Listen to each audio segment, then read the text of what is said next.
अमरावतीच्या अंजनगाव सुर्जी इथं सुरू असलेल्या विजयाच्या जल्लोषाला अचानक रक्तरंजित वळण मिळालंय।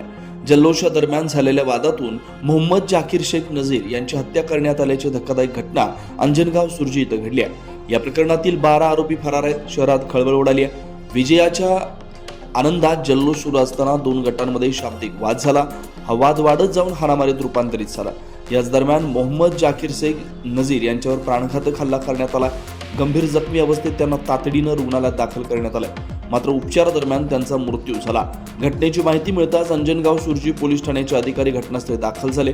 परिस्थिती नियंत्रणात ठेवण्यासाठी परिसरात मोठा पोलीस बंदोबस्त तैनात करण्यात आला।